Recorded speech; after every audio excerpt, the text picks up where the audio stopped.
Thank you for your participation. I just have one question for you. You are definitely against assault weapons. You talked about assault rifles.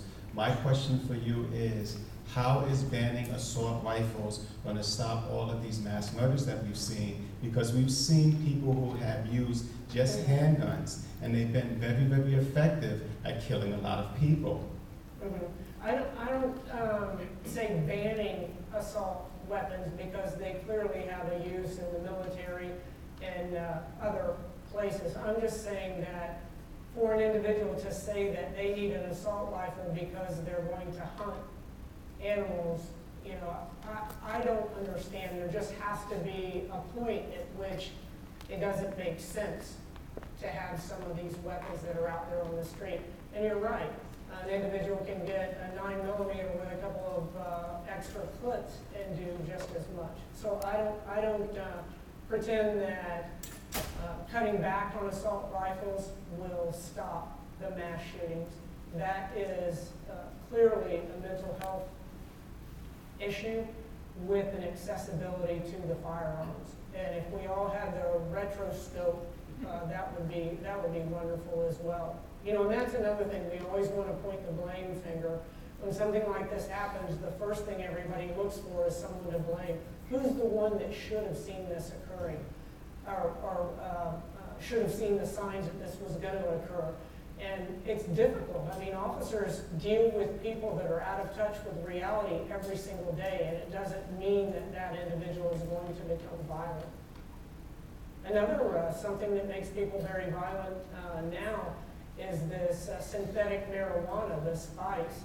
And that makes some individuals very, very violent who otherwise are very peaceful. I just want to thank you for coming out and speaking.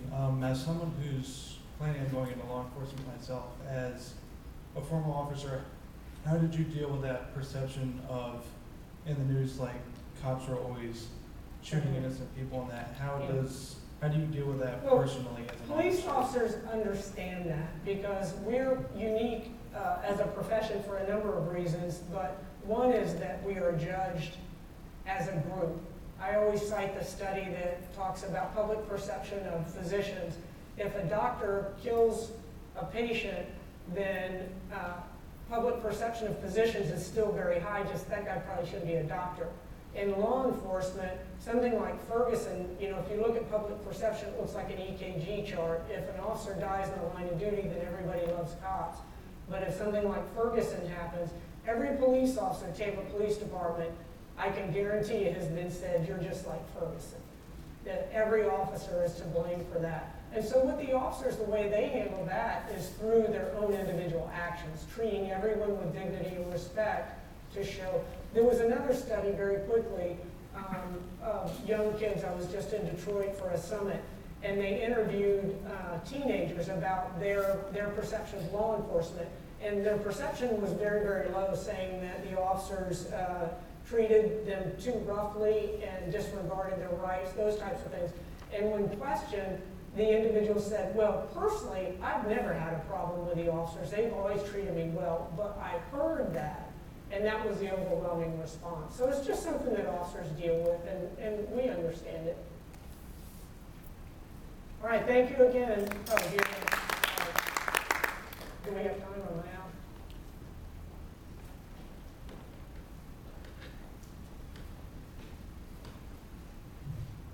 Of the number of shootings in our county, how many of them involved alcohol? Because I know our state has one of the most lenient alcohol policies as far as making managers and servers responsible for their patrons. And so I was just curious how many of those involve alcohol and or other drugs? I couldn't say specifically, but again, anecdotally, just about every single one of them. And that's one of the things with the legalization of marijuana.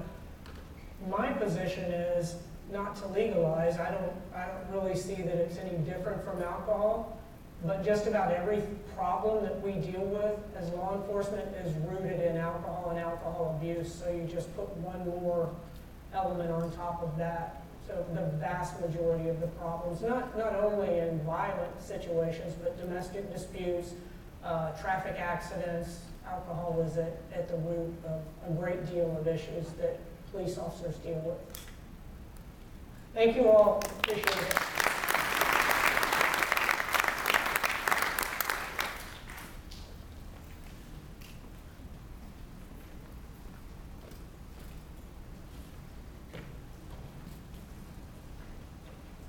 Thank you again for that presentation.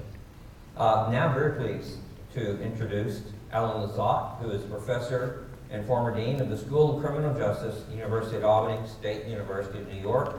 He will be speaking to us about scientific and personal observations on reducing firearms violence. Dr. Lizotte.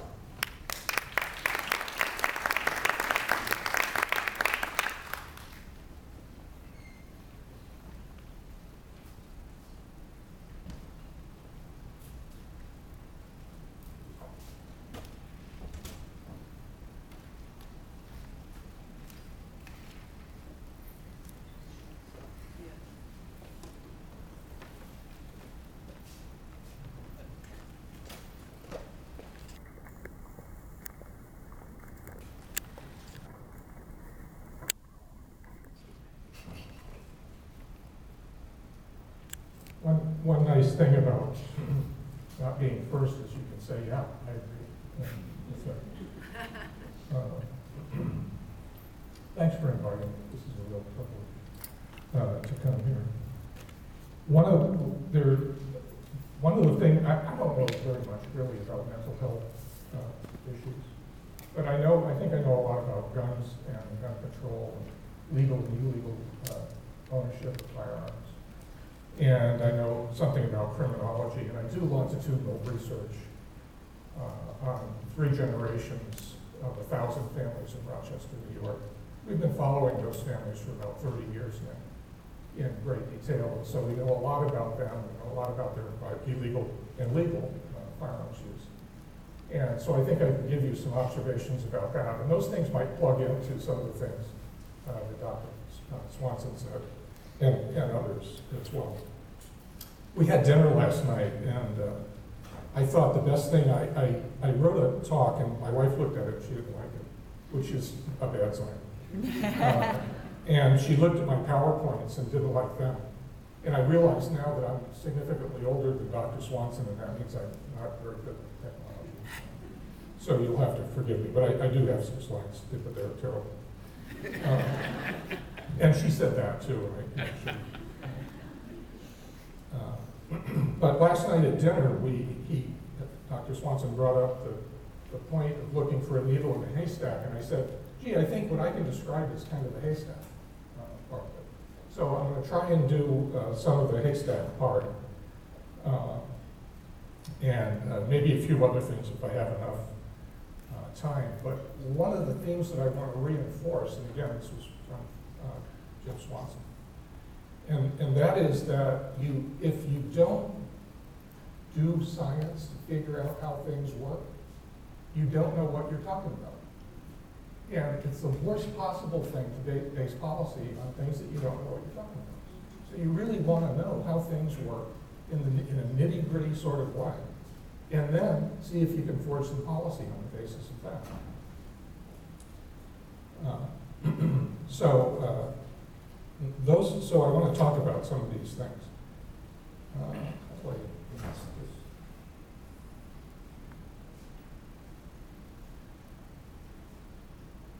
I'm not being keyboard.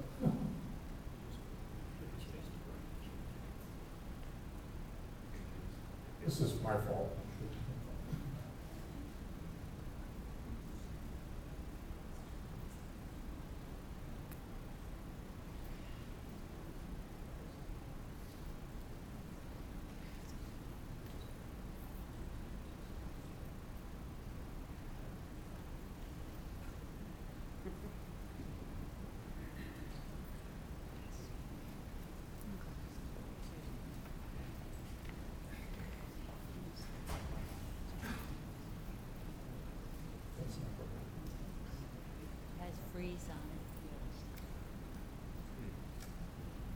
So anyway, I can talk about this slide without you seeing it because you're not going to be able to see it anyway. If you, how many guns are there in the United States, and what does the gun-owning population look like? So we already heard that there are about 310 million guns in the United States right now in private hands. This is not military or any of that. This is private people. Yeah. So.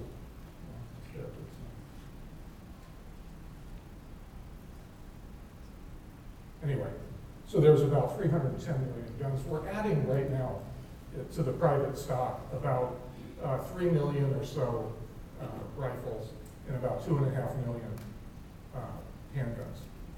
So something like 7 million, over 7 million guns a year. This chart, there it is. This chart went to about 10 years ago. There were about 230 or so million guns at that point. And I can't read it here either, so I apologize for that. But anyway, it used to be, back in the 1950s and 40s, that we're adding about 1 million or so handguns to the private stock each year, and a couple of million rifles. And that's changed to be 3 million or so rifles and 2.5 million handguns, something like that. So the kind of weapons that we're adding, or firearms that we're adding to the population, has changed significantly over time.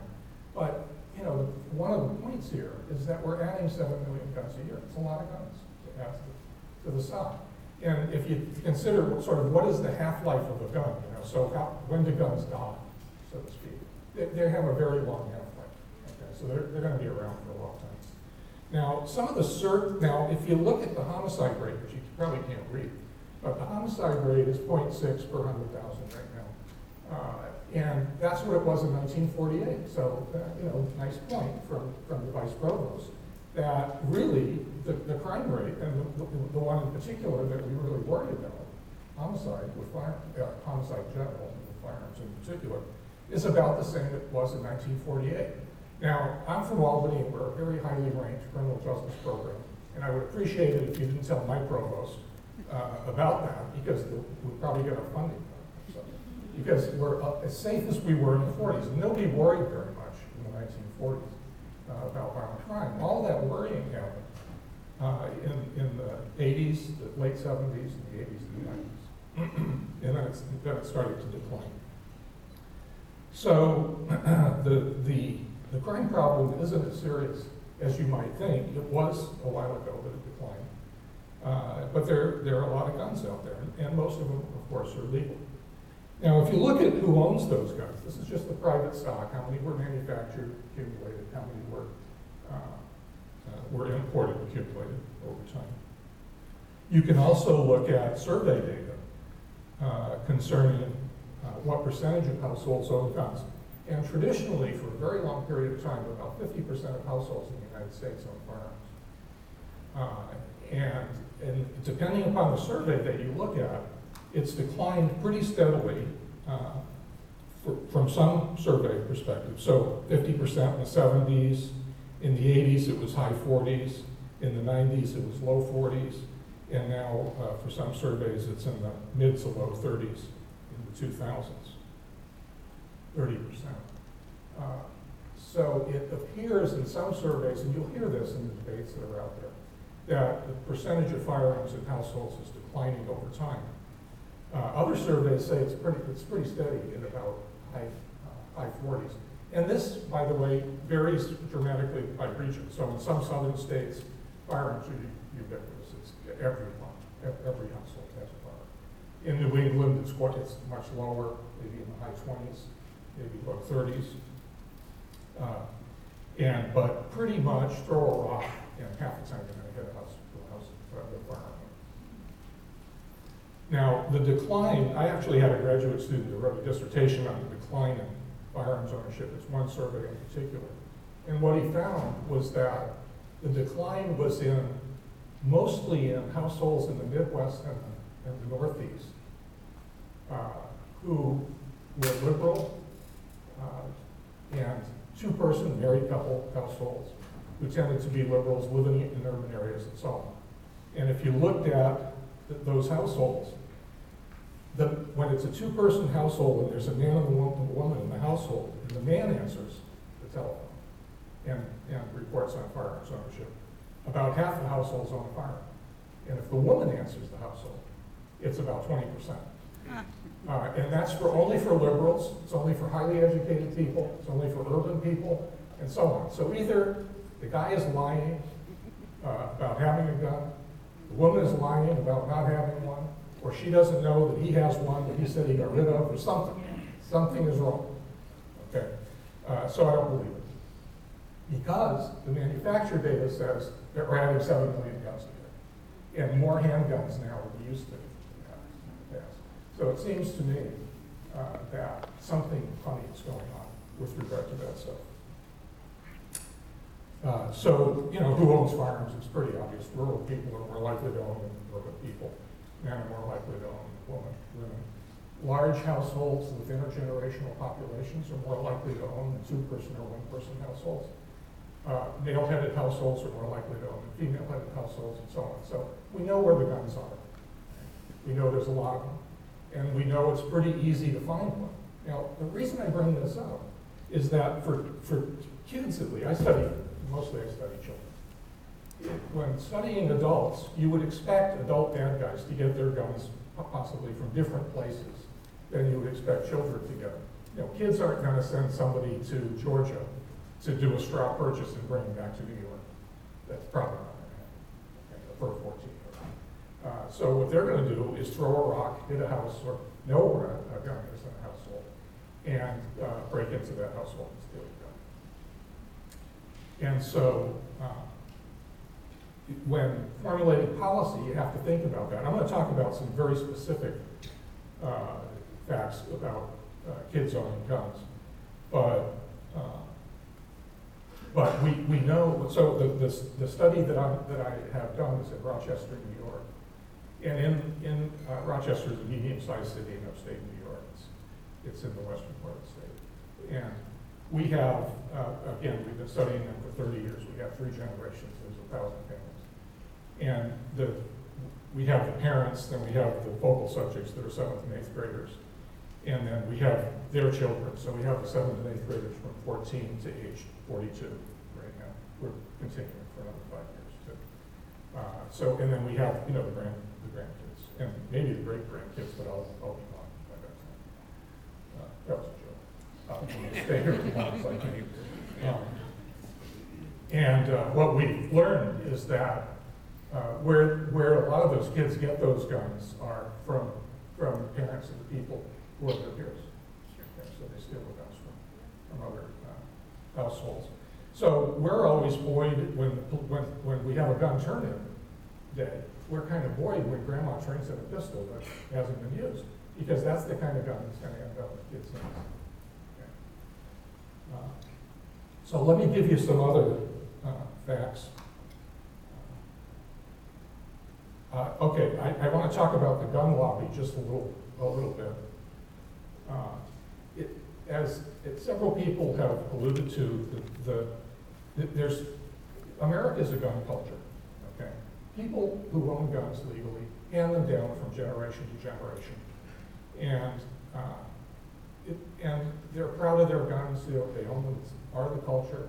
Supreme Court says in Heller that people have the right to keep and bear arms. It doesn't say anything about regulation, but that it can't be regulated.